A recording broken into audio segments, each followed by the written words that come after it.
Sur les routes glacées de la sainteté, Saint Jean-François Régis, le prêtre des pauvres, le saint qui renonça à la richesse pour la mission, l'hiver 1640 couvrait les montagnes du sud de la France d'un manteau impitoyable de neige et de glace. Les villages du Vivarais, isolés par la tempête, semblaient oubliés du monde. Le vent hurlait entre les vallées comme une complainte ancestrale, et peu osaient sortir de leur maison. Mais il y avait un homme qui défiait le froid mordant. Un jésuite de 43 ans dont le cœur brûlait d'une flamme plus intense que n'importe quelle cheminée. Il s'appelait Jean-François Régis, et il marchait sur les routes glacées, ne portant qu'un bâton, un bréviaire usé et une détermination inébranlable à porter la parole de Dieu dans les coins les plus oubliés de France. En ces jours sombres du XVIIe siècle, l'Europe respirait les airs turbulents de la contre-réforme. La foi catholique, défiée par la réforme protestante, cherchait à se renouveler à travers des hommes et des femmes d'une vertu extraordinaire. Parmi eux, les jésuites se distinguaient comme des soldats spirituels, des missionnaires infatigables qui portèrent l'Évangile aux confins de la terre. Et parmi ces jésuites, il y en avait un qui allait devenir une légende, l'apôtre du Velay, le prêtre des pauvres, celui qui troqua une vie de confort contre la plus dure des missions. L'histoire de Saint Jean-François Régis n'est pas seulement le récit d'un saint, c'est le témoignage vivant d'un choix radical, d'un homme né dans un berceau doré, mais qui a choisi de marcher pieds nus sur les routes poussiéreuses de la charité. C'est la saga de quelqu'un qui aurait pu jouir des privilèges de la noblesse française, mais qui préféra le confessionnal froid d'une église de village, écoutant des heures durant les confessions des paysans analphabètes, des bergers rudes, des femmes désespérées qui vendaient leur corps dans les rues des villes. Quand Jean-François naquit, le 31 janvier 1597, dans la prospère ville de Fontcouverte, en Languedoc français, personne n'aurait pu imaginer le destin extraordinaire qui l'attendait. La maison des Régis était connue pour sa prospérité et sa respectabilité. Son père, Jean Régis, était un commerçant prospère, et sa mère, Marguerite de Cugugnan, venait d'une famille de bonne réputation. La vie souriait à cette famille, et le petit Jean-François était destiné à hériter non seulement de richesses matérielles, mais aussi d'une position confortable dans la société française. Mais Dieu avait d'autres plans. Et ces plans commencèrent à se révéler dès la plus tendre enfance du garçon, lorsque ses parents remarquèrent quelque chose de différent chez cet enfant. Tandis que d'autres enfants jouaient dans les rues de Fontcouverte, Jean-François cherchait les coins silencieux de la maison pour prier, pendant que d'autres garçons rêvaient d'aventures chevaleresques et de conquêtes mondaines. Il se passionnait pour les histoires des saints et des martyrs que sa pieuse mère lui racontait avant de dormir. Il y avait en lui une soif inexplicable de Dieu, une faim spirituelle qu'aucun confort matériel ne pouvait assouvir. Peu à peu, cet enfant sensible et contemplatif façonna son cœur non pas pour les affaires de son père ou pour les fastes du monde, mais pour un appel plus élevé, plus exigeant, plus absolu. C'était comme si, depuis le berceau, une voix intérieure lui murmurait que sa vie ne lui appartenait pas, qu'il avait été mis à part pour quelque chose de plus grand, pour une mission qui exigerait tout de lui, sa jeunesse, sa santé, ses rêves personnels, et finalement, sa propre vie. Fontcouverte, où tout a commencé, était une ville petite mais animée, située au cœur d'une région de vignobles et de champs fertiles. Les rues pavées résonnaient du bruit des marchés, du tintement des pièces, des conversations animées des commerçants. La famille Régis participait activement à cette vie prospère, et le jeune Jean-François grandit entouré de tous les avantages que l'argent pouvait acheter. Bonne éducation, beaux vêtements, nourriture abondante, un avenir assuré. Mais pour lui, tout cela résonnait comme une prison dorée. Son esprit aspirait à des horizons plus vastes, à une richesse d'un autre ordre.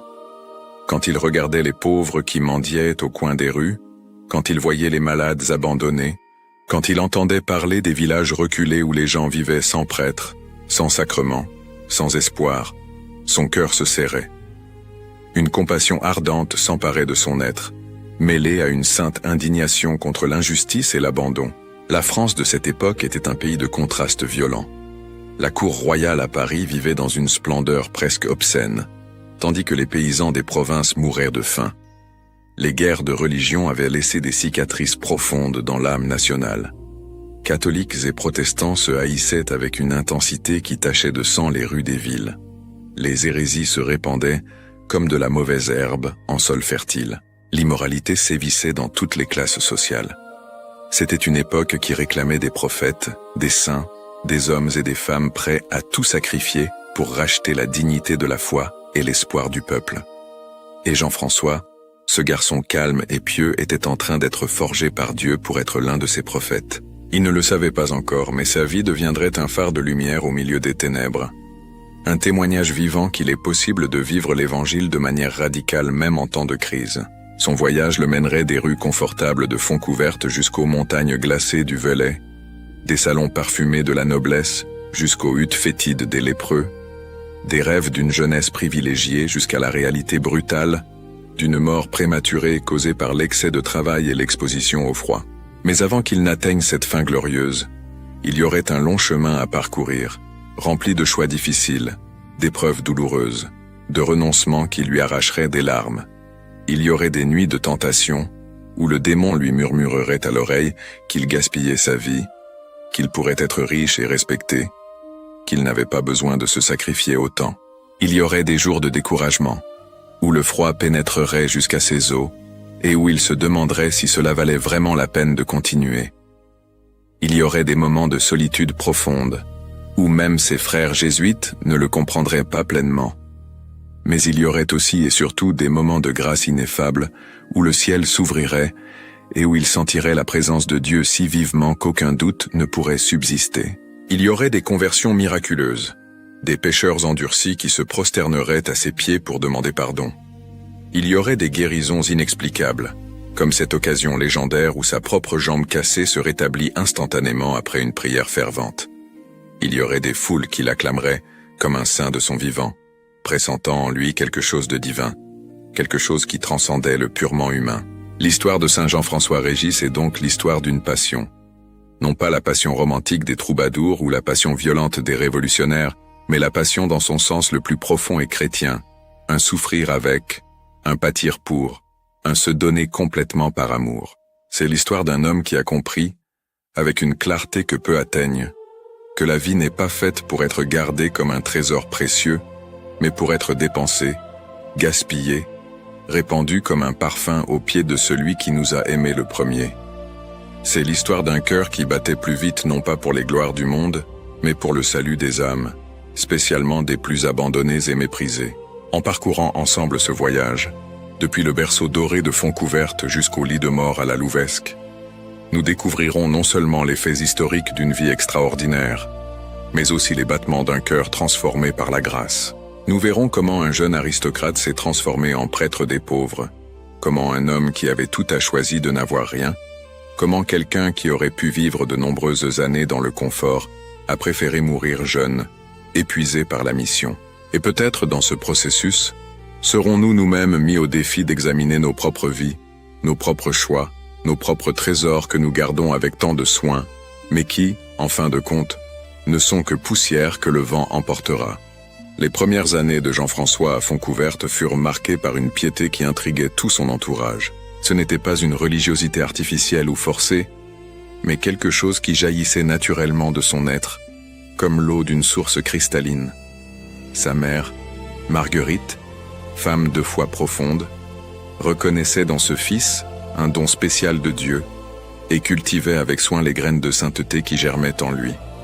La maison de la famille Régis était spacieuse et bien meublée, reflet de la prospérité du patriarche. Des tapis d'Orient couvraient les sols en pierre, des tapisseries décoraient les murs, et dans la salle principale brûlait toujours une cheminée généreuse qui chassait le froid des hivers languedociens. C'était un environnement de confort et de sécurité où rien ne manquait. Mais pour le petit Jean-François, l'endroit le plus précieux de cette maison n'était pas la salle à manger avec sa table bien garnie, ni le jardin avec ses fleurs parfumées. C'était le petit oratoire que sa mère avait créé dans un coin tranquille, où une image du Christ crucifié pendait au mur et quelques bougies vacillaient devant une statue de la Vierge Marie. Là, quand tout le monde dormait ou était occupé aux tâches quotidiennes, le garçon s'agenouillait et priait avec une concentration qui semblait impossible pour son âge. Ses lèvres remuaient en prière que sa mère lui avait apprises, mais il y avait plus que des mots mémorisés. Il y avait un dialogue réel, une conversation intime avec celui qu'il ne connaissait pas encore pleinement. mais pour qui il se sentait déjà irrésistiblement attiré. Les frères de Jean-François le trouvaient étrange. Pourquoi préférait-il rester à prier alors qu'ils pourraient tous jouer près de la rivière? Pourquoi distribuait-il ses pièces aux mendiants qui frappaient à la porte, se retrouvant sans rien pour acheter les sucreries que les autres enfants dévoraient? Pourquoi, lors des fêtes et des banquets, mangeait-il si peu comme s'il pratiquait une sorte de pénitence secrète? Son père, Jean, homme pratique et tourné vers les affaires, observait son fils avec un mélange de fierté et d'inquiétude. Il était fier de cette bonté évidente, de cette générosité spontanée. Mais il s'inquiétait aussi. Quel serait l'avenir d'un garçon si détaché des choses matérielles? Comment dirigerait-il les affaires familiales s'il ne montrait aucun intérêt pour elles? Serait-il apte au monde compétitif et souvent brutal du commerce? Les rues de Fontcouverte à la fin du XVIe siècle étaient un microcosme de la société française. Des nobles montés sur de splendides chevaux passaient à côté de mendiants déguenillés. De riches marchands négocièrent des contrats tandis que des enfants affamés regardaient à travers les vitrines des boulangeries. L'église locale, centre de la vie spirituelle de la communauté, voyait ses bancs pleins le dimanche. Mais combien de ceux qui s'y agenouillaient vivaient réellement selon l'Évangile? Jean-François percevait ces contradictions avec une acuité déconcertante pour son âge.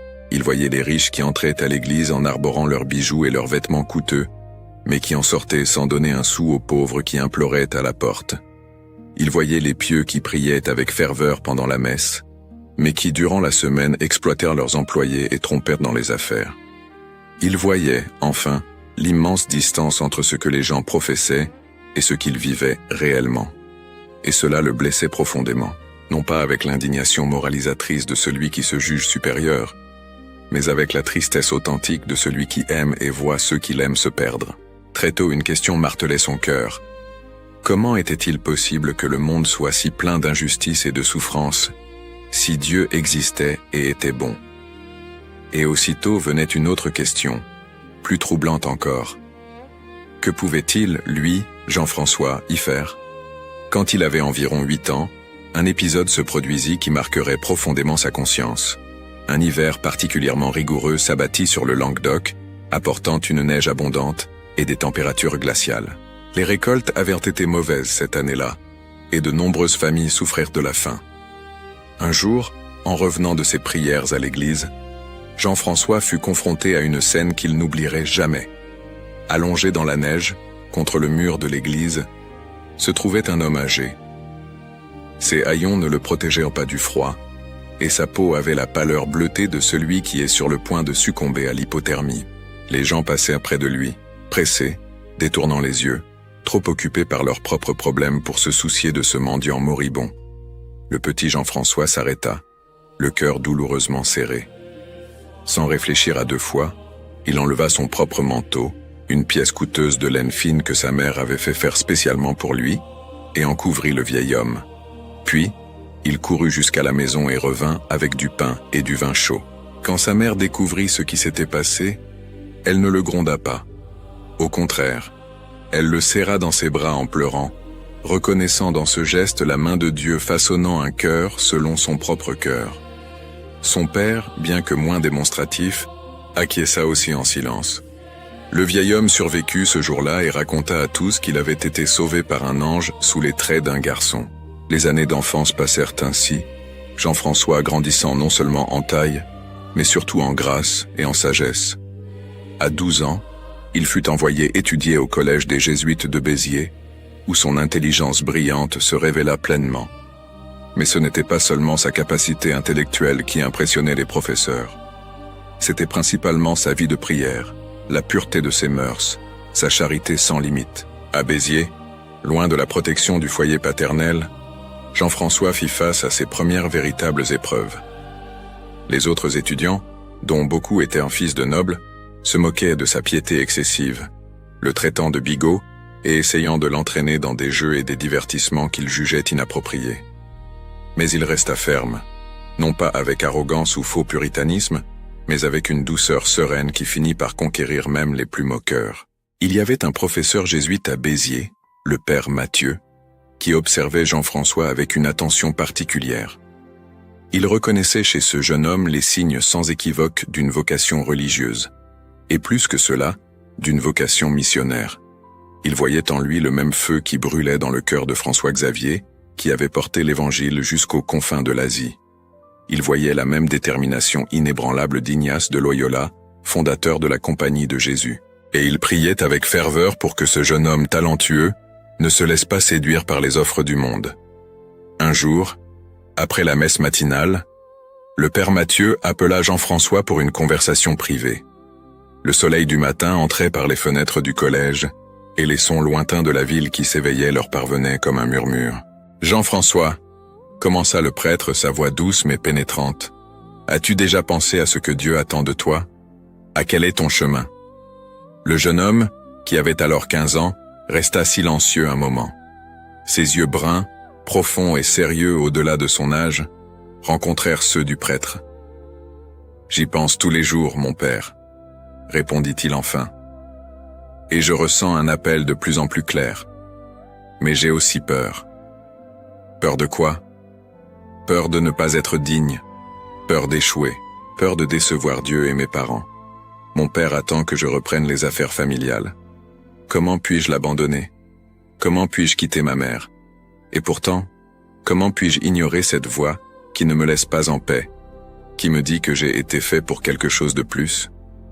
Le père Mathieu sourit avec tendresse. Il connaissait bien cette lutte intérieure, la tension entre l'amour filial et l'appel divin. C'était une tension à laquelle tout appelé était confronté. Jean-François écoute attentivement. Dieu n'appelle jamais personne à une voie qui ne soit la meilleure, non seulement pour la personne, mais aussi pour ceux qu'elle aime. S'il t'appelle, il pourvoira à tout ce qui est nécessaire pour que tu puisses répondre. Quant à la peur de ne pas être digne, souviens-toi, personne n'est digne par ses propres mérites. C'est la grâce qui nous rend dignes, et elle ne manque jamais à celui qui la cherche d'un cœur sincère. Ces paroles restèrent gravées dans l'âme de Jean-François comme sculptées dans la pierre. Dans les mois qui suivirent, sa certitude grandit. Oui, Dieu l'appelait. Non pas à une vie ordinaire, non pas au confort et à la sécurité que son origine lui procurerait, mais à quelque chose de bien plus exigeant et infiniment plus gratifiant. Il serait jésuite. Il serait missionnaire. Il porterait la lumière du Christ dans les endroits les plus sombres, aux âmes les plus abandonnées. Telle serait sa vie, son but, sa raison d'exister. Quand il partagea enfin sa décision avec ses parents, la réaction fut mitigée. Sa mère pleura des larmes de joie mêlées de tristesse, heureuse de voir un fils consacré à Dieu, mais triste de la séparation qu'elle savait inévitable. Son père resta silencieux un long moment, luttant contre des sentiments contradictoires. Finalement, il posa la main sur l'épaule de son fils et dit simplement « Si c'est ce que Dieu veut, qui suis-je pour m'y opposer? Va avec ma bénédiction, mon fils. Mais promets-moi une chose, n'oublie jamais d'où tu viens et utilise les dons que Dieu t'a donnés pour faire le bien. » Jean-François promit, et il tiendrait cette promesse de manière que lui-même ne pouvait imaginer à ce moment-là. En 1615, à l'âge de 18 ans, Jean-François frappa à la porte du noviciat jésuite de Toulouse. C'était un matin d'automne, et les feuilles dorées tombèrent des arbres comme des bénédictions silencieuses. Il ne portait qu'un petit baluchon, avec quelques vêtements et ses livres les plus chers. Il laissait derrière lui le confort, la richesse, les perspectives brillantes que le monde lui offrait. Et il entrait dans une vie de discipline rigoureuse, d'obéissance absolue et de pauvreté volontaire. Le noviciat jésuite n'était pas pour les cœurs faibles. Ignace de Loyola avait établi une formation qui testait non seulement l'intelligence, mais surtout le caractère. Les novices se levaient avant l'aube pour la prière du matin, passaient des heures en méditation silencieuse, étudiaient la théologie et la philosophie avec acharnement, travaillaient à des tâches humbles comme nettoyer les couloirs et servir aux cuisines. C'était une routine qui brisait l'orgueil, polissait l'âme et façonnait des hommes prêts à tout sacrifice. Jean-François plongea dans cette vie avec une ferveur qui impressionnait même les formateurs les plus expérimentés. Tandis que d'autres novices se plaignaient du froid des cellules non chauffées, il semblait ne même pas le remarquer. Tandis que d'autres luttaient contre la monotonie des longues heures de prière silencieuse, il les désirait encore plus longues. Tandis que d'autres mangeaient avec appétit la nourriture simple du réfectoire, il pratiquait des jeûnes secrets qui rendaient son corps de plus en plus maigre. Le père maître du noviciat, un jésuite vétéran nommé Pierre Dalmas, observait Jean-François avec une attention croissante. Il voyait en lui des vertus extraordinaires, mais il percevait aussi des dangers. Cette soif de mortification, ce désir ardent de pénitence, ce mépris du corps pouvaient facilement basculer dans un fanatisme maladif s'il n'était là pas tempéré par la prudence. Un jour, il appela le novice pour une conversation franche. « Jean-François, votre dévouement est admirable, mais je dois vous avertir de quelque chose d'important. La sainteté ne consiste pas à détruire le corps que Dieu nous a donné, mais à le mettre au service de la mission. Un missionnaire malade ne peut pas évangéliser. Un prédicateur épuisé ne peut pas prêcher. Comprenez-vous ? » Le jeune novice baissa les yeux honteux. « Je comprends, mon père, mais je ressens un tel feu en moi, une telle urgence à faire pénitence pour les péchés du monde, que j'en oublie parfois la prudence. »« Ce feu est un don de Dieu, » répondit le père Dalmas gentiment. « Mais il doit être canalisé, dirigé. Ignace nous a enseigné à être contemplatif dans l'action. Cela signifie unir la profondeur de la vie intérieure à l'efficacité de la mission apostolique. Gardez votre zèle, ne l'étouffez pas. Mais apprenez aussi l'obéissance, qui est une vertu plus grande que n'importe quelle pénitence que vous puissiez inventer. » Cette leçon resta gravée dans le cœur de Jean-François. Au fil des années de formation, il apprit progressivement à équilibrer son ardeur naturelle avec la sagesse de l'obéissance. Il n'abandonna pas ses pénitences, mais se mit à les pratiquer avec plus de discernement, toujours sous la direction de ses supérieurs. Les années du noviciat furent aussi des années de profonde transformation intérieure. Dans les longues heures de méditation sur la vie du Christ, en particulier sur la Passion, Jean-François fut configuré de plus en plus intimement au Seigneur qu'il avait choisi de servir. Il se voyait portant la croix aux côtés de Jésus, marchant vers le calvaire, donnant tout par amour. Et il désirait, de toute la force de son âme, participer à ce mystère d'amour rédempteur. Il participa aux exercices spirituels de saint Ignace, cette retraite intense de 30 jours qui transforme radicalement celui qui l'a fait, avec sincérité. Dans les méditations sur le règne du Christ, il se sentit personnellement appelé à être un soldat dans cette armée spirituelle. Dans la contemplation des deux étendards, il vit avec une clarté cristalline la bataille cosmique entre le bien et le mal, qui se déroule dans chaque cœur humain. Dans le principe et fondement, il comprit que l'homme est créé pour louer, révérer et servir Dieu notre Seigneur, et que tout le reste était secondaire. Quand il sortit de ces exercices, Jean-François était un homme transformé. Il avait trouvé son chemin, sa mission, sa place dans le plan de Dieu. Il savait qu'il serait un missionnaire, un prédicateur itinérant, quelqu'un qui porterait la parole au peuple simple et abandonné. Et il était prêt à payer n'importe quel prix pour cela. Après le noviciat, vinrent les années d'études de la philosophie à Cahors, puis à Tournon. Jean-François se révéla un étudiant brillant, capable de comprendre les systèmes de pensée les plus complexes et d'argumenter avec une logique impeccable. Mais il ne permit jamais que l'étude devienne une fin en soi, une tour d'ivoire éloignée des besoins réels des gens. Il garda toujours devant les yeux l'image des pauvres, des ignorants, des pécheurs qui attendèrent que quelqu'un leur parle de Dieu dans un langage qu'ils puissent comprendre. Durant ces années de formation, la France était plongée dans les conflits religieux. Les protestants huguenots contrôlaient plusieurs régions du pays, notamment dans le sud. Catholiques et protestants s'affrontaient non seulement avec des arguments théologiques, mais aussi avec des épées et des mousquets. Des villes entières changèrent de main. Des massacres d'un côté comme de l'autre tachèrent de sang la terre de France. Et au milieu de tout cela, le peuple simple souffrait, sans bien comprendre les subtilités doctrinales, voulant seulement vivre en paix et subvenir aux besoins de sa famille. Jean-François voyait tout cela et son cœur saignait. Il comprenait que la réponse à cette crise ne résidait pas seulement dans la victoire lors de débats théologiques ou dans la reconquête de territoires. Elle résidait dans le fait de toucher les cœurs, de montrer par le témoignage vivant que le catholicisme n'était pas seulement une doctrine mais une vie, un amour, un chemin de sainteté accessible à tous. Et ce témoignage exigeait des saints, exigeait des hommes et des femmes prêts à donner littéralement leur vie pour cet amour. En 1627, après avoir terminé ses études philosophiques, Jean-François commença la période de régence, enseignant dans les collèges jésuites. Il fut affecté à l'enseignement à Auch, au Puy, puis à Aubenas. Là, pour la première fois, il eut un contact direct et prolongé avec les jeunes, dont beaucoup venaient de familles paysannes pauvres qui faisaient d'énormes sacrifices pour donner une éducation à leurs enfants. Enseigner n'était pas seulement transmettre des connaissances. Pour Jean-François, c'était une forme d'apostolat, une manière de former non seulement des intellects, mais aussi des caractères. Dans ses cours, il mêlait la grammaire latine à des leçons de vie, des explications de rhétorique à des réflexions sur la vertu. Ses élèves l'aimaient et le respectaient, car ils percevaient qu'il n'était pas un maître distant et hautain, mais quelqu'un qui se souciait véritablement d'eux, qui connaissait leur nom, leur famille, leurs difficultés. C'est durant ces années d'enseignement que Jean-François développa son extraordinaire capacité de communication. Il apprit à adapter son message au public, à utiliser des exemples concrets que les gens pouvaient relier à leur vie. Il voyait qu'il ne servait à rien de citer Aristote ou saint Thomas à un paysan analphabète, mais qu'une parabole simple, une histoire bien racontée, une image vivante pouvait toucher le cœur le plus endurci.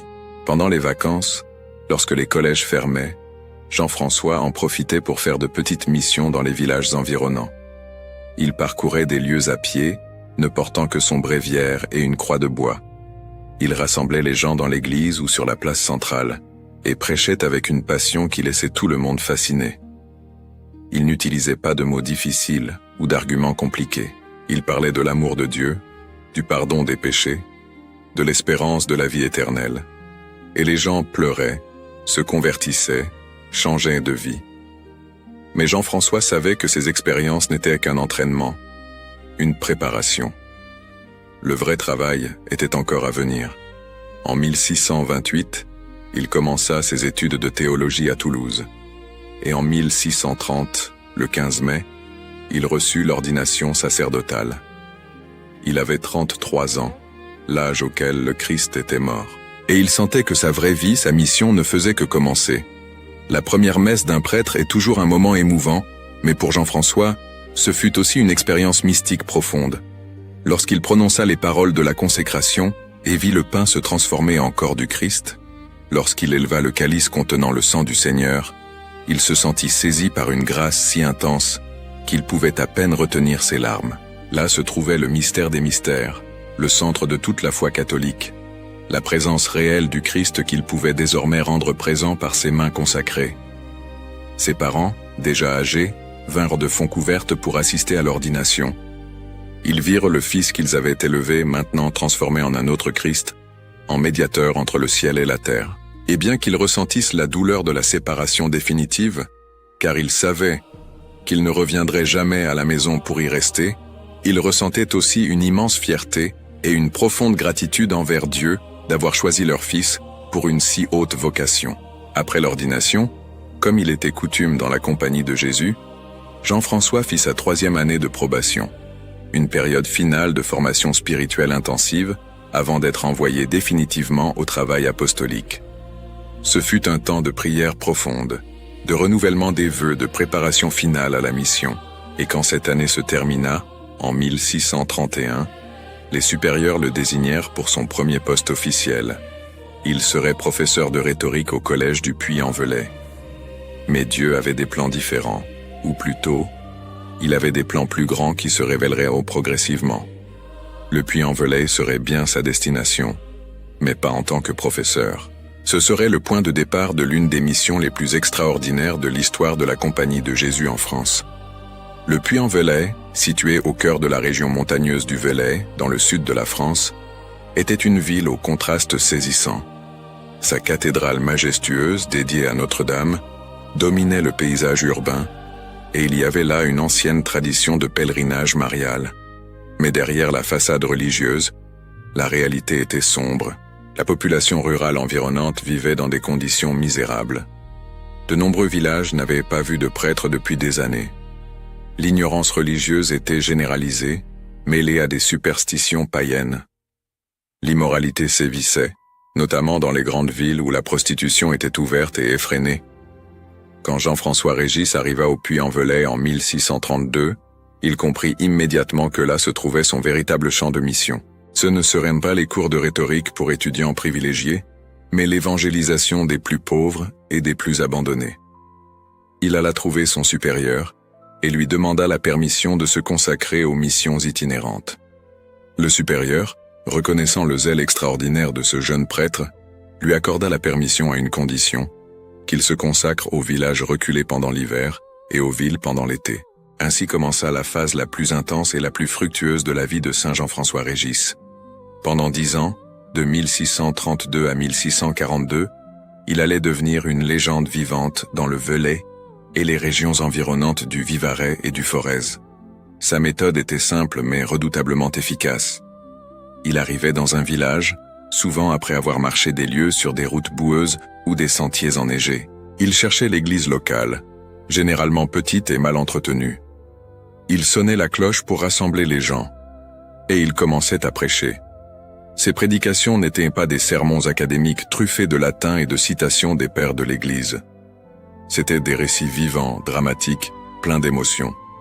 Il racontait l'histoire de Jésus comme si c'était une nouveauté, comme si elle s'était produite la veille. Il décrivait la passion avec une telle intensité que de nombreux auditeurs tombaient à genoux en pleurant.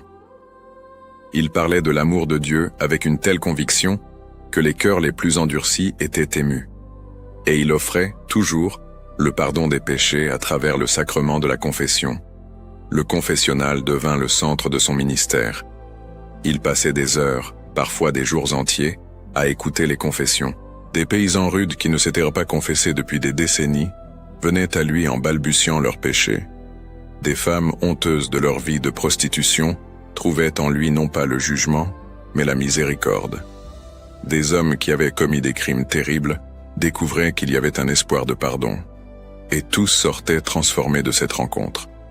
L'un des aspects les plus admirables du ministère de saint Jean-François Régis était son attention aux détails pratiques.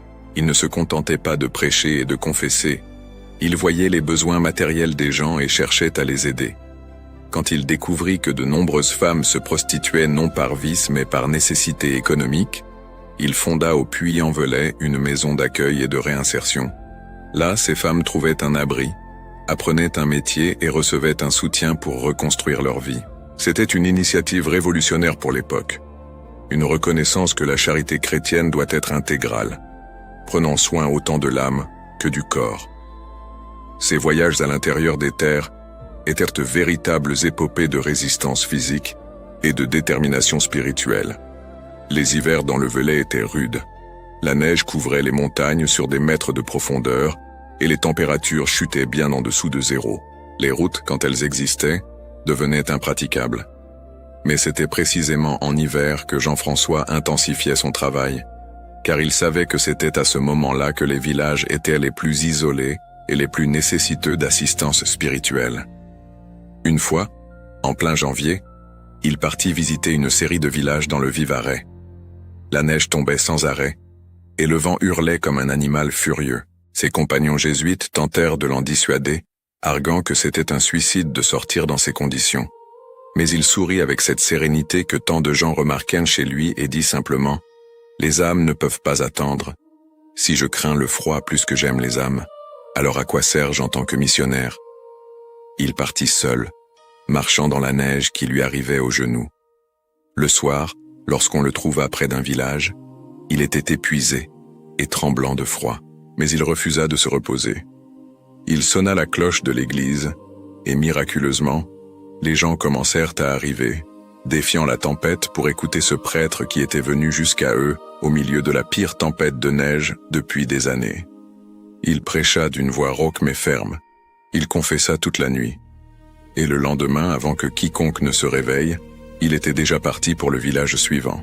Des histoires comme celle-ci se multiplièrent, créant autour de Jean-François Régis une aura de sainteté. Le peuple commença à l'appeler l'apôtre du Velay, le prêtre des pauvres, le saint missionnaire. Mais il rejetait de tels titres avec une humilité sincère. Quand quelqu'un louait son dévouement, il répondait invariablement « Ce n'est pas moi qui fais quelque chose, c'est le Christ qui travaille à travers moi. Je ne suis qu'un instrument imparfait. » Sa renommée commença à se répandre au-delà des frontières du Velay. Des évêques d'autres diocèses l'invitaient à prêcher des missions sur leur terre. Des supérieurs jésuites d'autres provinces demandèrent qu'il soit envoyé pour aider dans des situations difficiles. Mais Jean-François restait fidèle à sa mission originelle. Les pauvres, les ignorants, les pêcheurs du sud de la France. L'un des épisodes les plus touchants de son ministère eut lieu dans un petit village appelé Saint-Bonnet-le-Froid. C'était un endroit oublié de Dieu et des hommes, disait-on. Il n'y avait pas eu de prêtre résident depuis 20 ans. L'église était en ruine. Les gens avaient presque tout oublié de la foi catholique, mélangeant de vagues souvenirs chrétiens à des pratiques superstitieuses héritées des temps païens. Quand Jean-François y arriva, durant l'hiver 1638, il trouva une scène désolante. L'église avait le toit partiellement effondré.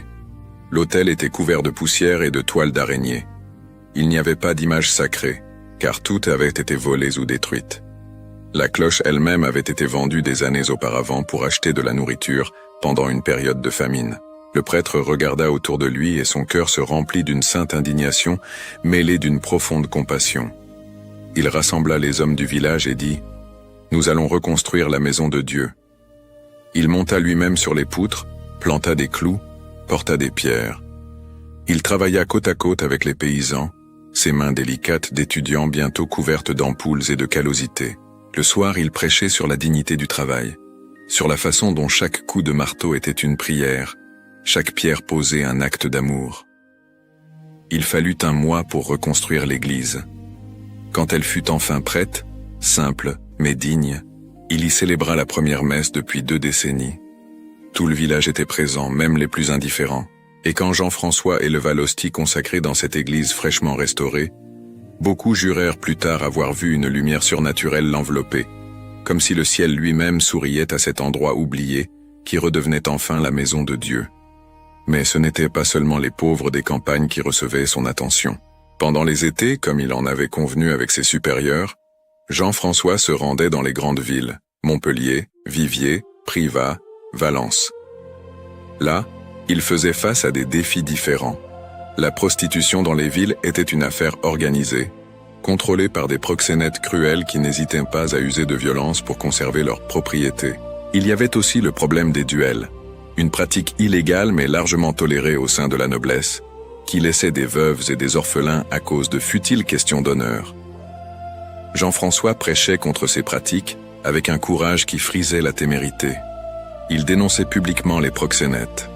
Il organisait des missions spéciales pour les prostituées, leur offrant une chance de repartir à zéro. Il se rendait sur les lieux des duels programmés et se plaçait littéralement entre les duellistes, s'exposant au danger d'être atteints par leurs épées, les suppliant de renoncer à cette folie. Naturellement, cela lui valut des ennemis. Il y eut des menaces de mort. Une fois, il fut pris en embuscade par les sbires d'un proxénète influent qui le passèrent à tabac brutalement, le laissant en sang dans une ruelle sombre. Mais Jean-François, après avoir repris ses sens, se releva simplement, essuya le sang de son visage et continua son chemin vers la prochaine prédication. Son seul commentaire sur l'incident fut « Béni soit Dieu, qui m'a permis de participer un peu à la souffrance du Christ. » Son travail acharné commença à produire des fruits extraordinaires. Les conversions se multipliaient. Des familles entières revenaient à la pratique de la foi. Des prostituées abandonnaient leur vie de péché. Des duels étaient annulés. Des réconciliations spectaculaires avaient lieu, comme celle de 2 nobles qui se haïssaient depuis des générations et qui, après avoir entendu une prédication de Jean-François, s'embrassèrent en pleurant devant toute la ville. Mais l'aspect le plus impressionnant de son ministère était peut-être l'attention individuelle qu'il portait à chaque personne. Il ne traitait pas les gens comme des masses anonymes, mais comme des individus uniques, chacun avec son histoire, ses souffrances, ses espoirs. Il connaissait par leur nom des centaines, peut-être des milliers de personnes. Il se souvenait des détails de leur vie, de leur famille, de leur lutte. Et quand il rencontrait quelqu'un pour la 2e ou la 3e fois, il s'informait spécifiquement de ces questions qu'il avait mentionnées auparavant. C'était cette attention personnelle, combinée à sa sainteté de vie évidente, qui rendait son ministère si efficace. Les gens sentaient qu'ils n'étaient pas seulement les objets d'une campagne d'évangélisation, mais des âmes précieuses aux yeux de Dieu et aux yeux de ce prêtre extraordinaire qui avait renoncé à tout pour les servir. À mesure que les années passaient, et que le ministère de Jean-François Régis s'intensifiait, des histoires d'événements extraordinaires qui lui étaient associés commencèrent à circuler. C'étaient des récits de guérisons inexplicables, de miracles qui défiaient les lois naturelles, d'interventions divines qui se produisaient en réponse à ses prières. Le plus célèbre de ces épisodes est connu sous le nom de « miracle de la jambe cassée ». Il se produisit durant l'hiver 1637, alors que Jean-François voyageait à cheval pour une mission urgente dans un village éloigné. Le chemin était traître, couvert de glace, et le cheval, normalement calme, prit peur de quelque chose dans la forêt. Il se cabra violemment, désarçonnant son cavalier. Jean-François tomba lourdement, et le son de l'os qui se brise résonna sinistrement dans la solitude de la forêt. La douleur était atroce, et quand il tenta de se relever, il vit que sa jambe gauche était dans une position anormale, clairement fracturée. Il était seul, à des lieues de tout village, et la température chutait rapidement. S'il ne recevait pas d'aide rapidement, il mourrait congelé avant l'aube. Mais sa première pensée ne fut pas pour lui-même. Elle fut pour les âmes qui l'attendaient dans ce village, des gens qui ne verraient peut-être pas d'autres prêtres avant des mois ou des années. Comment pouvait-il les décevoir? Comment pouvait-il laisser sa souffrance personnelle empêcher l'œuvre de Dieu? Il s'agenouilla avec difficulté dans la neige, s'appuyant sur sa jambe valide. Il fit le signe de croix, et il pria, non pas en demandant d'être épargné de la souffrance, mais en suppliant qu'il lui soit permis d'accomplir sa mission. Ses paroles étaient simples, directes, pleines d'une foi qui n'admettait aucun doute. « Seigneur, si c'est ta volonté que je continue, donne-moi la force. Si ce n'est pas le cas, j'accepte ma mort ici. Mais que ta volonté soit faite, non la mienne. » Ce qui se passa ensuite n'eut pour seul témoin que les pins silencieux et le ciel étoilé. Selon ce que Jean-François lui-même rapporta des années plus tard, sous l'obéissance de son confesseur qui insista pour qu'il consigne l'événement, il sentit une chaleur intense parcourir sa jambe. La douleur disparut instantanément. Quand il baissa les yeux, sa jambe était parfaitement normale, sans aucun signe de fracture. Il se leva, incrédule. Il fit quelques pas expérimentaux. Il sauta. Il courut. Rien. Aucune douleur. Aucune limitation. C'était comme si la chute n'avait jamais eu lieu. Il récupéra son cheval, qui paissait tranquillement à quelques mètres, monta en selle et poursuivit son voyage. Il arriva au village avant l'aube et prêcha la mission comme il l'avait prévu, sans mentionner l'incident à personne. Mais un des paysans, qui était parti chasser tôt, l'avait vu tomber et était parti chercher de l'aide. Quand il revint avec d'autres hommes, s'attendant à trouver le prêtre blessé ou mort, il découvrit avec stupeur qu'il était déjà parti. Ils suivirent ses traces dans la neige jusqu'au village et l'y trouvèrent en train de prêcher dans l'église, en parfaite santé. L'histoire se répandit comme une traînée de poudre, et bien que Jean-François tenta de la minimiser, disant que la chute n'avait peut-être pas été aussi grave qu'il n'y paraissait, les paysans étaient certains d'avoir été témoins d'un miracle. Un autre épisode marquant survint lors d'une épidémie de peste qui ravagea la région de Montpellier en 1639. La peste, ce fléau médiéval qui hantait encore périodiquement l'Europe, était une sentence de mort quasi certaine. Les médecins fuyaient les villes touchées. Des familles entières étaient décimées. La peur était si grande que les malades étaient abandonnés, laissés pour mourir seuls dans leurs maisons verrouillées. Quand la nouvelle de l'épidémie parvint au puits, le supérieur de Jean-François lui interdit formellement de s'y rendre. « Vous êtes jeune et en bonne santé, » argumenta-t-il. « Nous ne pouvons pas gaspiller votre vie dans une mission suicide. » Mais Jean-François voyait la situation différemment. « Mon père, » répondit-il respectueusement mais fermement. « N'est-ce pas précisément quand le danger est le plus grand que les soldats du Christ doivent être présents? Si je fuis la peste, comment puis-je demander aux autres d'affronter leur peur? » Il partit sans permission explicite, ce qui constituait techniquement une violation de l'obéissance jésuite. Mais il ressentait une conviction intérieure inébranlable que Dieu l'appelait à cette mission. Quand il arriva à Montpellier, il trouva une ville fantôme. Les rues, normalement animées, étaient désertes. Le silence n'était rompu que par les cris d'agonie occasionnels venant des maisons verrouillées et par le grincement des charrettes qui ramassèrent les morts. Jean-François se rendit directement à l'hôpital provisoire, où les quelques malades qui avaient encore de la famille étaient emmenés. La vision était terrifiante. Des corps empilés, des gens gémissant d'agonie, l'odeur nauséabonde de la mort et de la maladie. Les quelques infirmiers qui n'avaient pas fui étaient épuisés, faisant le minimum nécessaire pour ne pas être contaminés. Le prêtre jésuite retroussa ses manches et commença à travailler. Il lavait les malades, leur donnait à boire, leur tenait la main pendant qu'ils mouraient, mais surtout, il leur offrait les sacrements. Confession, onction des malades, communion pour ceux qui pouvaient encore avaler. Il travaillait jour et nuit, presque sans manger ni dormir. Sa soutane de jésuite s'imprégna de l'odeur de la peste, sa peau se couvrit de plaies à force d'être en contact constant avec les malades. Pendant des semaines, il s'occupa de centaines de victimes de la peste. Et voici le fait extraordinaire. Il ne tomba jamais malade. Statistiquement, c'était impossible. Presque tous ceux qui entraient en contact étroit avec les pestiférés contractaient la maladie. Beaucoup mouraient. Mais Jean-François resta en bonne santé, plein d'énergie, infatigable. Les médecins eux-mêmes étaient perplexes. Quand l'épidémie passa enfin et qu'il retourna au puits, son supérieur le réprimanda pour sa désobéissance, mais il y avait de l'admiration mêlée à la réprimande.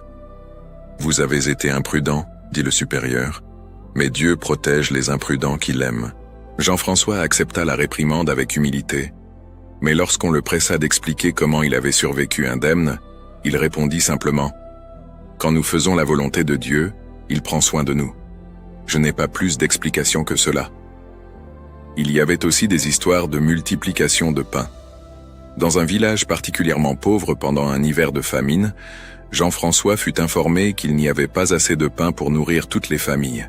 Il rassembla le peu qu'il y avait, le bénit et demanda qu'il soit distribué. Miraculeusement, selon les témoignages de dizaines de personnes, le pain suffit à nourrir tout le monde, bien que la quantité initiale fût clairement insuffisante. Une autre fois, une femme amena son fils paralytique à Jean-François, implorant une bénédiction. Le prêtre hésita, sachant qu'il n'était pas un faiseur de miracles selon sa propre volonté. Mais touché par la foi désespérée de cette mère, il posa les mains sur la tête de l'enfant et pria. Le garçon se leva immédiatement et commença à marcher. Jean-François fut aussi effrayé que la mère et fit promettre à la femme de ne le dire à personne, en disant « C'est Dieu qui a guéri votre fils, pas moi, et il ne veut pas que nous fassions un spectacle de sa bonté. » Mais bien sûr, la femme le raconta à tout le monde, et la renommée de Jean-François en tant que faiseur de miracles se répandit encore plus. Cela lui causait un grand embarras. Il ne voulait pas être vu comme un saint de son vivant, comme quelqu'un de spécial. Il voulait seulement être un instrument de Dieu, transparent, invisible. Il disait souvent « S'il se passe des choses extraordinaires à travers moi, c'est seulement parce que Dieu est bon, non parce que je suis bon. » Cette humilité sincère, paradoxalement, rendait les miracles encore plus crédibles. Il n'y avait chez Jean-François aucune trace de charlatanisme, aucune recherche d'attention ou de pouvoir. Au contraire, il fuyait la renommée, rejetait les cadeaux, refusait les hommages. Son seul désir était de servir les âmes les plus nécessiteuses, et si Dieu choisissait de confirmer ce ministère par des signes extraordinaires, que ce soit pour sa gloire, non pour l'exaltation d'un homme pécheur. Les années de travail acharné, d'exposition au froid extrême, de privation volontaire, commencèrent inévitablement à faire sentir leurs effets. En 1640, alors que Jean-François avait 43 ans, son corps commença à montrer des signes clairs d'épuisement. Il toussait constamment, surtout après avoir prêché en plein air en hiver. Ses mains, autrefois fermes, tremblaient d'une faiblesse croissante. Son visage, toujours maigre à cause des jeûnes, devint cadavérique. Ses amis et supérieurs le suppliaient de se reposer, de modérer son rythme de travail. Mais il refusait. Il y aura bien assez de temps pour se reposer dans l'éternité, répondait-il avec un sourire fatigué. Tant que Dieu me donnera des forces, je dois continuer. À l'automne 1640, Jean-François ressentit une envie inexplicable de retourner à la Louvesque, un petit village montagneux du Vivarais, où il avait prêché plusieurs missions les années précédentes. Il n'y avait rien de spécial de prévu là-bas, aucune raison évidente pour ce voyage. Mais quelque chose en lui insistait sur le fait qu'il devait y aller. La Louvesque était située dans une région particulièrement isolée, accessible uniquement par des sentiers escarpés et dangereux. En hiver, il était presque impossible de s'y rendre. Mais c'était en décembre, et Jean-François partit seul, contre tous les conseils. L'hiver cette année-là arriva tôt, et avec violence. La neige commença à tomber dès la mi-décembre, et les températures chutèrent. Quand Jean-François arriva à la Louvesque le 26 décembre, il était clairement malade. Il crachait du sang, avait une forte fièvre, pouvait à peine tenir debout. Le curé local, alarmé par son état, insista pour qu'il se repose. Mais Jean-François demanda la permission de prêcher une dernière mission. « Je sens que c'est pour cela que je suis venu, » dit-il. « Je ne peux pas partir sans donner ce dernier message. » Pendant 3 jours, du 27 au 29 décembre, il prêcha avec une intensité qui semblait surnaturelle. Sa voix, bien que rauque et faible, portait une force qui pénétrait les cœurs. Il parlait de la brièveté de la vie, de la nécessité d'être prêt à rencontrer Dieu à tout moment, de l'amour infini qui nous attend de l'autre côté. C'était comme s'il donnait son témoignage final, son dernier message au monde. Le 30 décembre, il se réveilla incapable de se lever. La fièvre était très élevée, et il était clair qu'il avait contracté une pneumonie, cette maladie qui au XVIIe siècle était presque toujours mortelle. Le curé local envoya chercher un médecin dans la ville la plus proche, mais la tempête de neige rendait les routes impraticables. Il n'y avait rien à faire d'autre qu'attendre. Jean-François passa cette journée à perdre et reprendre conscience. Dans ces moments de lucidité, il priait son bréviaire, les lèvres remuant en prière silencieuse. Il demanda à recevoir l'extrême onction, le sacrement des mourants, et lorsque l'huile sainte fut ointe sur son front et ses mains, son visage s'illumina d'une paix qui transcendait la souffrance physique. Le soir, la fièvre baissa momentanément, et il retrouva sa clarté d'esprit. Il demanda qu'on lui apporte du papier et de l'encre, et de ses mains tremblantes, il écrivit ces derniers mots, une lettre à ses supérieurs jésuites. Il y remerciait pour l'opportunité d'avoir servi dans la compagnie de Jésus, demandait pardon pour toute faute qu'il aurait pu commettre, et exprimait sa gratitude d'avoir pu passer sa vie parmi les pauvres. La lettre se terminait par ces mots. « Je meurs heureux, car je sais que ma vie n'a pas été vaine.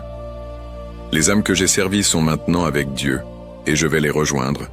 Loué soit Jésus-Christ. » À l'aube du 31 décembre 1640, tandis que l'ancienne année mourait et qu'une nouvelle naissait, Jean-François Régis rendit son dernier soupir. Il avait 43 ans, dont il avait passé 25 comme jésuite et seulement 10 en mission active. Mais en ces 10 années, il avait transformé spirituellement toute une région de France, touché des milliers de vies et laissé un héritage de sainteté qui perdurerait pendant des siècles. La nouvelle de sa mort se répandit rapidement, malgré la tempête. Et quelque chose d'extraordinaire se produisit. Le peuple des villages environnants, défiant la neige et le froid, commença à converger vers la Louvesque. Ils vinrent par milliers, paysans pauvres et nobles riches, pêcheurs qu'il avait convertis et saints qu'il avait inspirés. Ils voulaient voir une dernière fois ce prêtre qui leur avait montré le visage de Dieu.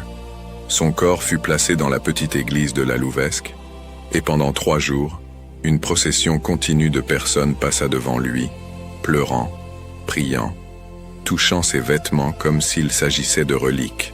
Beaucoup témoignèrent que son visage, même dans la mort, gardait une expression de sérénité et même de joie.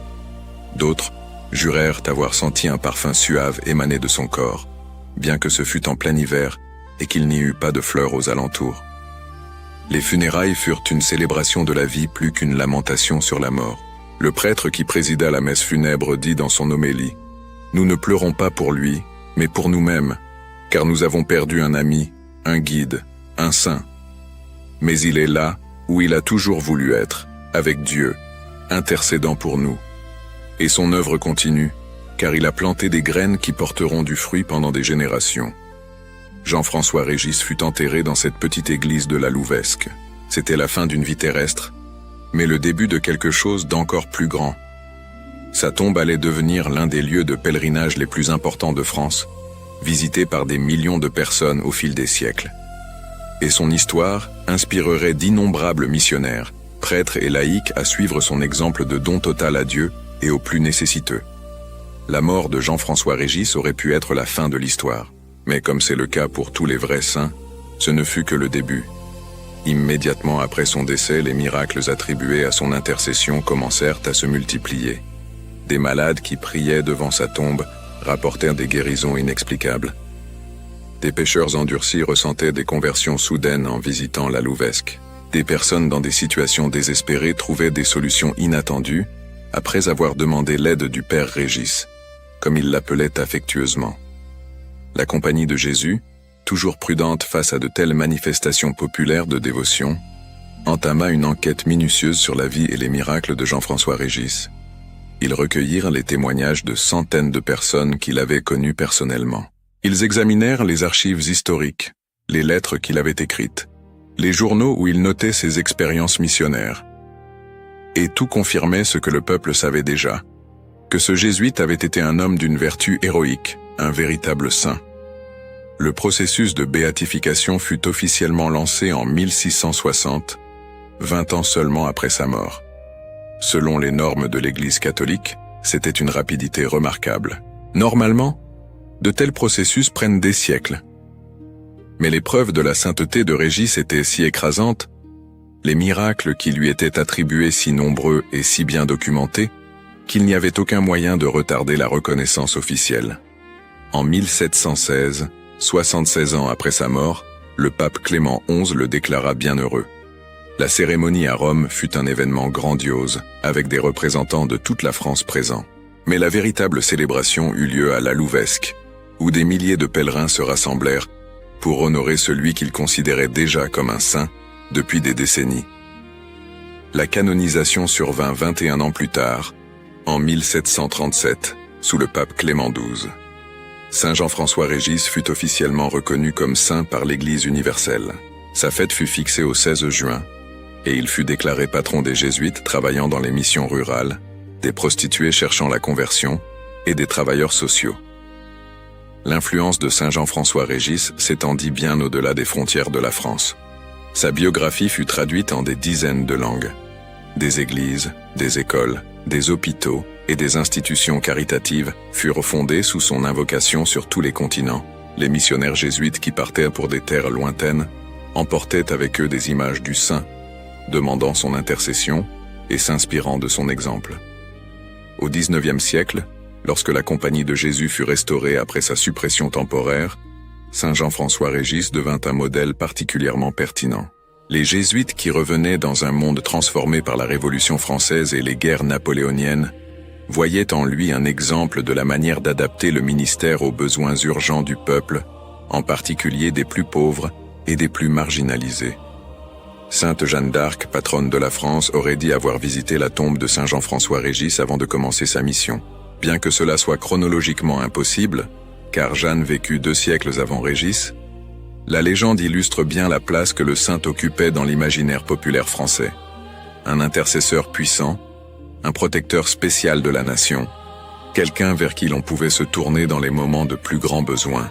Pendant la Révolution française, lorsque l'Église catholique fut brutalement persécutée et que de nombreux prêtres furent exécutés ou exilés, la Louvesque et la tombe de Saint Jean-François Régis furent profanées.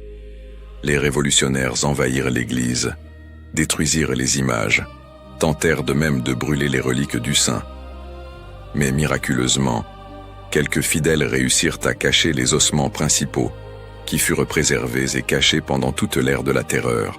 Lorsque la paix revint enfin et que la liberté religieuse fut restaurée, les reliques furent ramenées à la Louvesque. L'église fut reconstruite, plus grande et plus belle qu'avant.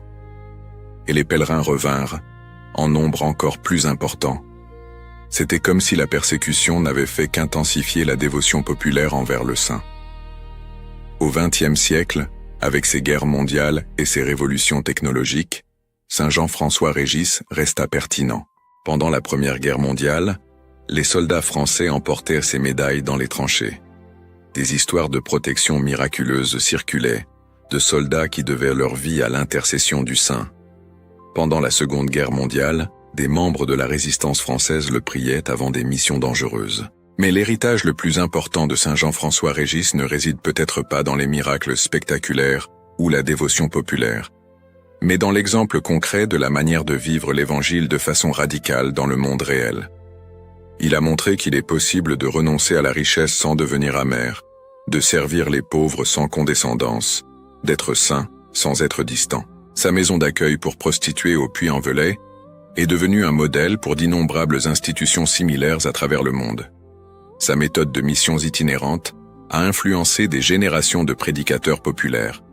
Son insistance sur la dignité de chaque personne, aussi déchue soit-elle, a anticipé de plusieurs siècles la doctrine sociale moderne de l'Église. Saint Jean-François-Régis a enseigné que la véritable évangélisation ne peut être séparée de la promotion humaine, que prêcher l'Évangile signifie aussi nourrir les affamés, abriter les sans-abri, défendre les marginalisés.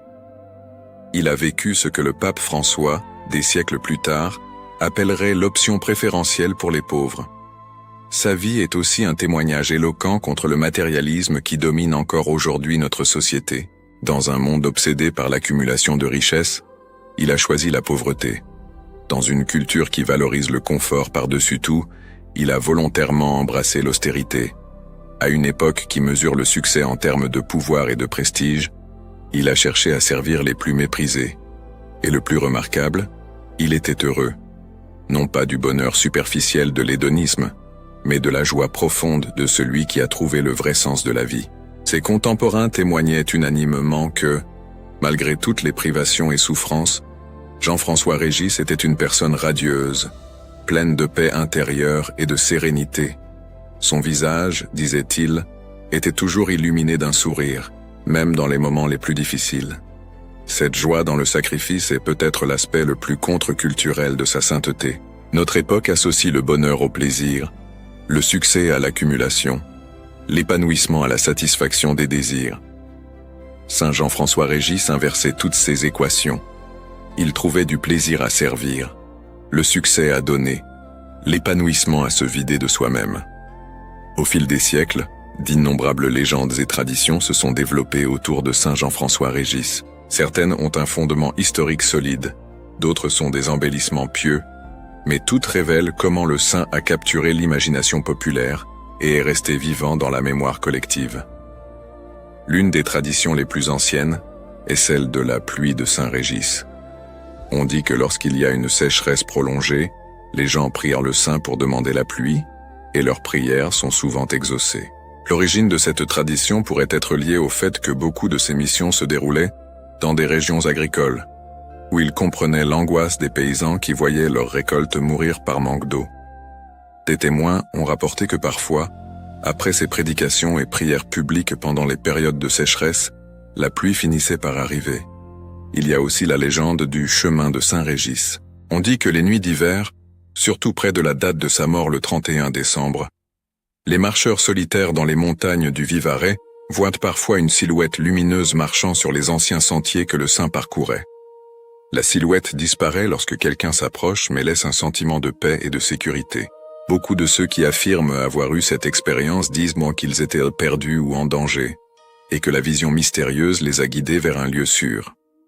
Une tradition particulièrement touchante existe parmi les femmes qui ont quitté la prostitution. Dans la maison d'accueil que Saint Jean-François a fondée au Puy-en-Velay, tenue jusqu'à aujourd'hui par des religieuses dévouées au même ministère, il existe un rituel qui date du XVIIIe siècle. Lorsqu'une femme décide de recommencer sa vie, elle reçoit une petite croix en bois, sculptée supposément dans le même style que celle que le saint portait lors de ses missions. La femme la garde comme symbole de sa nouvelle vie et comme rappel qu'il y a toujours un espoir de repartir à zéro. Il y a des histoires de conversion spectaculaires attribuées à l'intercession du saint. L'une des plus célèbres concerne un noble français du XVIIIe siècle, connu pour être un libertin et un blasphémateur, qui se moquait publiquement de la religion. Lors d'une visite à la Louvesque, par curiosité morbide plus que par dévotion, il entra dans l'église où se trouvait la tombe du saint. Selon son propre récit ultérieur, il sentit quelque chose d'inexplicable l'envahir à l'approche de la tombe. Il tomba à genoux, saisi d'une componction irrésistible, et se confessa sur le champ au premier prêtre qu'il trouva. Il changea complètement de vie, devenant un catholique fervent et consacrant sa fortune à des œuvres de charité. La tradition orale a également préservé de nombreuses paroles attribuées à Saint Jean-François Régis, des aphorismes qui capturent sa sagesse spirituelle. L'âme qui aime vraiment ne peut se reposer tant qu'il y a une seule âme en danger. Ne me dites pas que vous êtes trop pécheur pour Dieu. Dieu ne mesure pas la taille du péché, mais la taille du repentir. Si vous voyiez la beauté d'une seule âme comme Dieu la voit, vous donneriez 1000 fois votre vie pour la sauver. Le véritable amour des pauvres ne consiste pas à leur donner nos restes, mais à partager notre vie avec eux.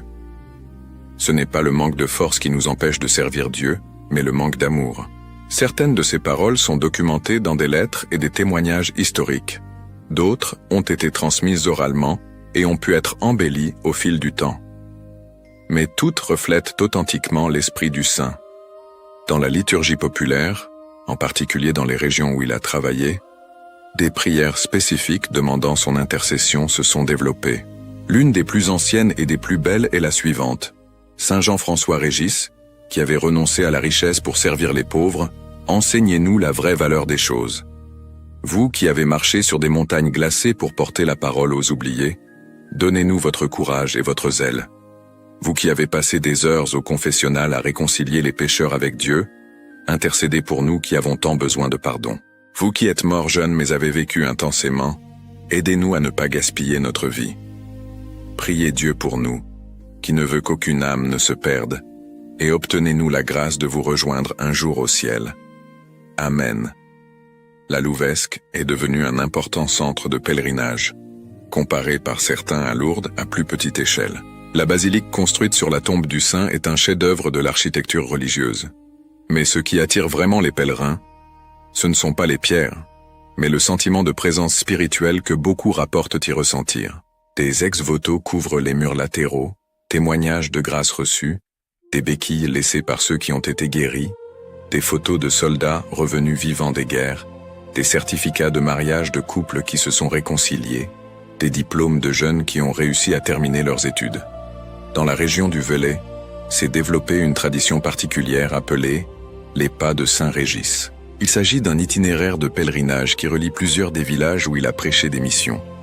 Les pèlerins marchent de village en village, s'arrêtant dans chaque église pour prier, parcourant littéralement les mêmes chemins que le saint a parcourus il y a 350 ans. C'est une forme de méditation en marchant, une manière d'entrer physiquement dans l'histoire du saint. Les artistes, à travers les siècles, ont tenté de capturer l'essence de Saint Jean-François Régis. Les peintures le représentent généralement comme un homme maigre, à l'apparence ascétique, portant l'habit jésuite noir, souvent avec une croix à la main, et des paysages montagneux en arrière-plan. Certaines le montrent prêchant aux foules, d'autres écoutant les confessions, d'autres encore visitant les malades. L'une des représentations les plus populaires le montre marchant dans la neige avec un bâton, regardant le ciel avec une expression de détermination mêlée de paix. Des sculptures du Saint ornant, non seulement des églises en France, mais aussi dans des endroits aussi éloignés que le Brésil, les Philippines et le Canada, apportées par des missionnaires jésuites qui voyaient en lui un modèle pour leur propre travail. L'une des statues les plus impressionnantes se trouve à la Louvesque, une figure grandeur nature du saint agenouillé en prière, d'un réalisme émouvant qui capture son intense spiritualité. Dans la littérature, Saint Jean-François Régis a inspiré des romans, des poèmes, des pièces de théâtre. Les écrivains catholiques l'ont utilisé comme personnage incarnant l'idéal du sacrifice joyeux et du service désintéressé. Même les écrivains non religieux reconnaissent en lui un exemple fascinant de dévouement à une cause. Une vie vécue en cohérence absolue entre croyance et action. L'histoire de Saint Jean-François Régis, racontée et répétée depuis près de 4 siècles, reste étonnamment actuelle. Nous vivons à des époques différentes de la sienne. Nous avons une technologie qu'il n'aurait jamais pu imaginer, des structures sociales complètement transformées, des défis qui seraient incompréhensibles pour un homme du XVIIe siècle. Et pourtant, les questions fondamentales auxquelles il a été confronté restent nos questions. Comment trouver un sens à une vie qui se terminera inévitablement? Comment répondre à la souffrance des autres sans s'y noyer? Comment vivre avec intégrité dans un monde qui nous tente constamment à des compromis moraux? Comment aimer vraiment, non pas avec un sentimentalisme bon marché, mais avec le don concret que l'amour réel exige? Comment être heureux non pas malgré le sacrifice, mais à travers lui. Saint Jean-François Régis a répondu à ces questions, non pas avec des traités philosophiques ou des sermons élaborés, mais avec sa vie. Il a choisi la pauvreté quand il pouvait avoir la richesse. Il a choisi l'inconfort quand il pouvait avoir le confort. Il a choisi de servir quand il aurait pu être servi. Et en faisant ses choix, il a trouvé une plénitude, un épanouissement, une joie que les choses qu'il a rejetées n'auraient jamais pu procurer. Son héritage nous confronte à des questions dérangeantes. Qu'apprécions-nous vraiment? Où investissons-nous nos énergies, notre temps, nos ressources? Quel type de succès recherchons-nous? Si quelqu'un regardait notre vie d'ici 300 ans, quelle histoire verrait-il? Mais Saint Jean-François Régis ne nous laisse pas seulement avec des questions. Il nous offre aussi des réponses vivantes, un chemin testé et éprouvé. Il nous montre qu'il est possible de vivre radicalement pour quelque chose de plus grand que nous-mêmes, que cette vie radicale n'est pas déprimante ou névrotique, mais qu'elle peut être la forme la plus profonde de joie, que le vrai pouvoir n'est pas de dominer les autres, mais de servir, que la vraie richesse n'est pas d'accumuler, mais de donner. Et peut-être plus important encore, il nous montre que nous n'avons pas besoin d'être parfaits pour commencer. Jean-François n'est pas né saint. Il a eu ses luttes, ses tentations, ses moments de faiblesse, mais il a répondu à l'appel de Dieu avec sincérité, et cette sincérité a été transformée par la grâce en sainteté. Pour les chrétiens, Saint Jean-François Régis est plus qu'une figure historique admirable. C'est un intercesseur vivant, quelqu'un qui continue à travailler depuis le ciel pour le salut des âmes qu'il a tant aimées sur terre. C'est un ami vers qui nous pouvons nous tourner dans nos besoins, confiant qu'il comprend nos luttes, parce qu'il a mené des luttes similaires. C'est un modèle à imiter, non pas à la lettre mais dans l'esprit. Chaque époque, chaque personne doit trouver sa propre manière de vivre le même évangile radical qu'il a vécu. Pour les non-chrétiens ou pour ceux d'autres confessions, sa vie offre encore de l'inspiration. C'est un exemple de cohérence entre principes et actions, de courage moral, de compassion qui se traduit par un changement concret. Il montre qu'il est possible de se consacrer entièrement à une cause sans devenir fanatique ou intolérant. Qu'il est possible d'être profondément spirituel sans perdre de vue les besoins matériels des gens. Les montagnes du Velay sont toujours là, couvertes de neige chaque hiver comme au temps de Saint Jean-François Régis. Les villages qu'il a visités existent toujours, bien que beaucoup aient changé au point d'être méconnaissables. L'église de la Louvesque accueille toujours des pèlerins qui viennent chercher consolation, espoir, inspiration devant la tombe du saint. Mais la véritable présence de Saint Jean-François Régis n'est pas limitée à des lieux géographiques. Elle est partout où il y a quelqu'un prêt à servir les marginalisés, partout où une âme généreuse sacrifie son confort pour le bien des autres, partout où l'amour triomphe de l'égoïsme. Il vit en chaque missionnaire qui quitte sa terre natale pour porter l'espoir dans des terres lointaines. Il vit en chaque travailleur social qui consacre sa vie aux pauvres. Il vit en chaque personne qui choisit le chemin le plus difficile parce que c'est le bon chemin. Son message final, résumé dans une vie de 43 ans mais d'une intensité infinie, est simple et en même temps profond. La vie n'est pas faite pour être gardée, mais pour être dépensée. Elle n'est pas faite pour être accumulée, mais pour être donnée. Elle n'est pas faite pour être préservée soigneusement, mais pour être lancée avec un joyeux abandon dans le grand projet de l'amour. Et ceux qui ont le courage de vivre ainsi découvrent un secret paradoxal. Qu'en perdant sa vie, on la trouve. Qu'en donnant tout, on reçoit tout. Qu'en mourant à soi-même, on commence enfin à vivre vraiment. Que Saint Jean-François Régis, le prêtre des pauvres, l'apôtre du Velay, le saint qui renonça à la richesse pour la mission, intercède pour nous tous. Que sa vie continue à nous inspirer, son courage à nous renforcer, son amour à nous défier, et que nous puissions, chacun à notre manière et selon notre propre appel, suivre son exemple de don total au service de Dieu et au bien des âmes. Car à la fin, lorsque notre propre voyage terrestre s'achèvera, ce qui importera ne sera pas combien nous avons accumulé, mais combien nous avons donné. Non pas combien nous ont servi, mais combien nous avons servi. Non pas combien de pouvoir nous avons eu, mais combien d'amour nous avons vécu. Et à cette mesure finale, Saint Jean-François Régis est vraiment riche, vraiment puissant, vraiment accompli. Et son invitation demeure, résonnant à travers les siècles, appelant chacun de nous à la même aventure d'amour qu'il a vécue. Venez et suivez-moi. Venez et donnez votre vie. Venez et découvrez que ce n'est qu'en donnant tout que l'on trouve le véritable trésor. Prière. Ô glorieux Saint Jean-François Régis, apôtre infatigable des pauvres et des oubliés, qui avait renoncé aux richesses du monde pour embrasser la pauvreté du Christ et porter l'Évangile aux âmes les plus nécessiteuses, regardez avec bonté sur nous qui avons recours à votre puissante intercession. Vous qui avez marché sur des montagnes glacées et des sentiers dangereux, mus uniquement par le zèle ardent de sauver les âmes, enseignez-nous à vaincre notre confort et notre égoïsme pour servir généreusement nos frères. Vous qui avez passé de longues heures au confessionnal à réconcilier les pécheurs avec Dieu, obtenez-nous la grâce d'un repentir sincère et d'une conversion véritable.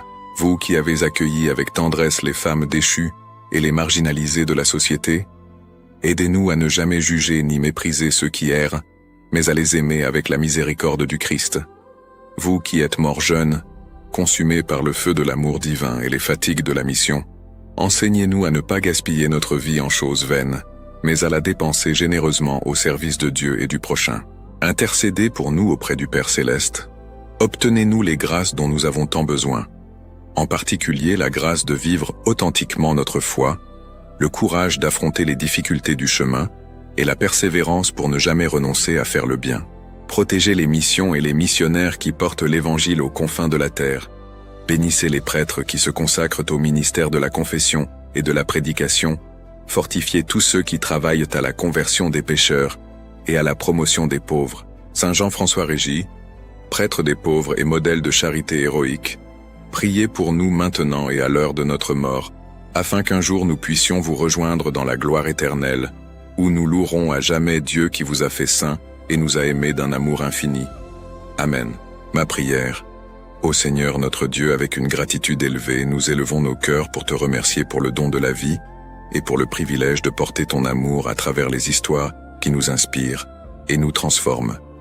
Nous te remercions, Père, de nous accorder la force, la sagesse et le courage de partager les enseignements de ton Évangile à travers ce canal, qui a été un phare d'espoir et de lumière au milieu des adversités du monde.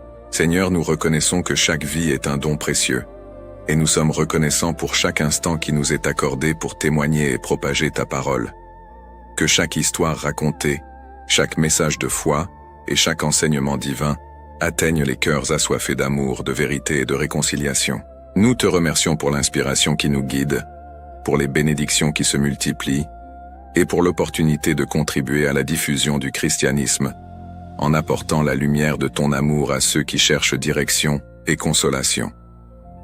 Qu'à travers ces récits, nous puissions toucher des vies, renforcer la foi et créer une communauté unie dans la recherche de la paix et de la vérité que toi seul peux offrir. Que ta grâce continue à nous éclairer, et que nous puissions être des instruments de ta miséricorde et de ta compassion, reflétant la beauté de ton amour dans chaque parole et chaque geste.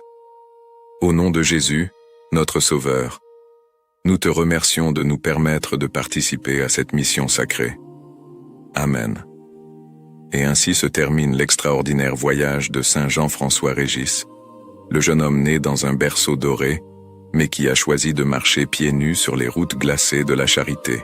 Un homme qui aurait pu vivre entouré de confort et de privilèges, mais qui a préféré dépenser sa vie, littéralement, parmi les plus pauvres et les plus abandonnés du sud de la France. 43 ans de vie terrestre, dont seulement 10 consacrés aux missions itinérantes. Mais quelle intensité dans ces 10 années! Combien d'âmes touchées, combien de vies transformées, combien de conversions arrachées des ténèbres à la lumière. L'histoire de Saint Jean-François Régis nous confronte à des questions essentielles qui résonnent à travers les siècles jusqu'à nos jours. Dans un monde obsédé par l'accumulation, par le succès matériel, par le confort à tout prix, sa vie est un cri prophétique qui nous secoue et nous réveille. Il nous demande silencieusement, à travers le témoignage éloquent de son existence, qu'est-ce qui vaut vraiment la peine? Pourquoi sommes-nous prêts à sacrifier notre temps, notre énergie, notre propre vie?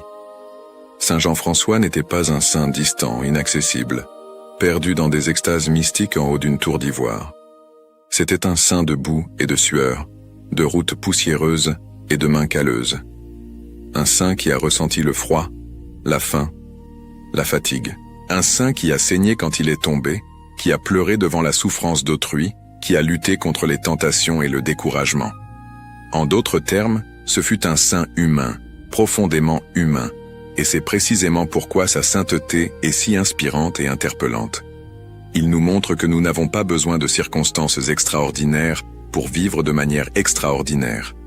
Nous n'avons pas besoin de miracles spectaculaires ou de visions célestes. Nous avons juste besoin d'un cœur disposé, d'une volonté déterminée, d'un amour sincère. Et pour le reste, la grâce de Dieu se charge d'y pourvoir.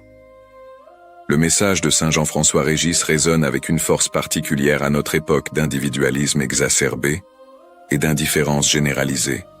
Nous vivons à une ère de connexion virtuelle, mais de solitude réelle, d'abondance matérielle, mais de pauvreté spirituelle, de beaucoup de mots, mais de peu d'engagement concret. Et au milieu de ce désert, la vie du saint est comme une oasis qui nous rappelle les vraies sources de la joie et de l'épanouissement humain. Le service, le sacrifice, l'amour qui se donne sans compter. Que cette histoire ne soit pas seulement un autre récit édifiant que nous écoutons et oublions. Qu'elle soit un appel, un défi, une invitation à examiner nos propres vies. Où investissons-nous nos trésors? Qui servons-nous vraiment? Quel héritage laisserons-nous lorsque notre voyage terrestre s'achèvera? Saint Jean-François Régis n'a vécu que 43 ans, mais sa vie a eu plus de densité, plus de sens, plus d'impact que celle de beaucoup qui vivent le double ou le triple de ce temps.